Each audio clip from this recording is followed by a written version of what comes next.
Contoh ada di depan mata tuan-tuan dan puan-puan sekarang, iaitu saya.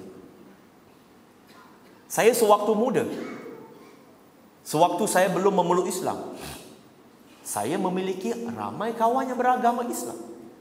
Tetapi tuan-tuan dan puan-puan muslimin dan muslimat, saya mengenali ramai kawan beragama Islam, tetapi sayangnya saya tidak kenal apa itu Islam. Saya tidak kenal. Kenapa? Kerana mereka tidak pernah menceritakan kepada saya apa itu Islam. Tak pernah menceritakan kepada saya. Apatah lagi nak mencegah kemungkaran. Kerana mereka merasakan bahawa itu bukan tugas mereka, itu bukan kerja mereka. Kerana dalam minda masyarakat Islam pada hari ini, tuan-tuan dan puan-puan, kita meletakkan banyak kebergantungan dalam kehidupan kita, kita telah subkontraktorkan kepada orang lain. Apabila kita malas membaca Quran, bila kita mati, kita upah orang untuk baca untuk kita. Bila kita tak nak ajar anak kita sub orang untuk ajar anak kita, tapi kita sendiri tak nak pergi belajar. Kita semua nak sub kepada orang.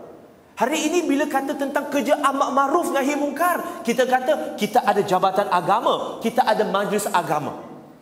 Tetapi tuan-tuan dan puan-puan, pernah tak kita tanya pula tentang apa tugas saya?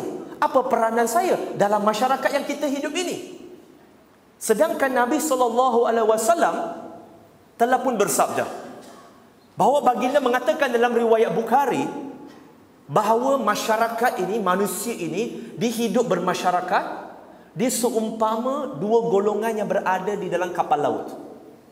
Dua golongan yang berada di dalam kapal laut.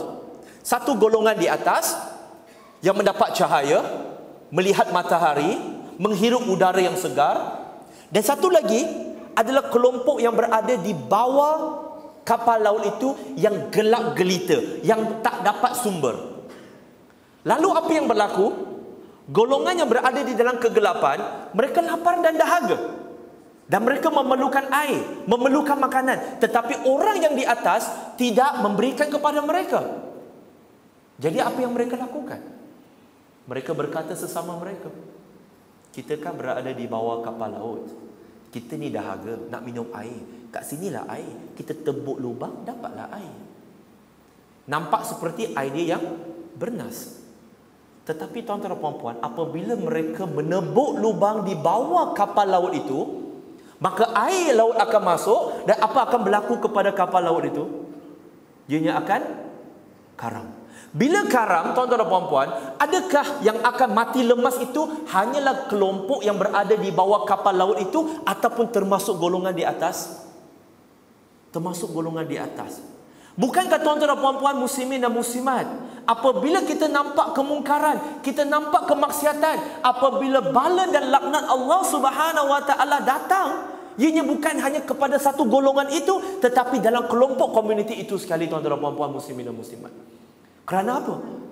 Kerana kita ini seumpama manusia yang berada di atas kapal laut. Kita nampak cahaya kerana kita Muslim. Kita ada cahaya daripada Quran dan Sunnah yang telah memberitahu kepada kita hudalinas wa bayinati minal huda wal furqan.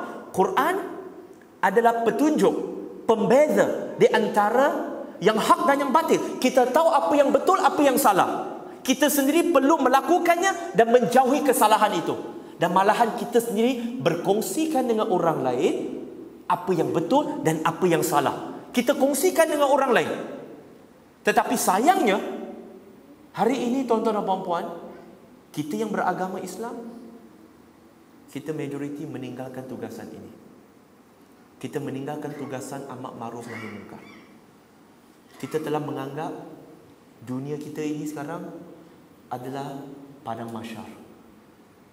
Kita telah pun meninggal dunia sebelum kita mati.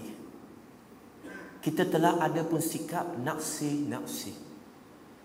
Tuan-tuan dan puan-puan, Ali bin Abi Talib radhiyallahu anhu mengatakan bahawa dunia adalah tempat amal tanpa hisap, tetapi akhirat adalah tempat hisap tanpa amal.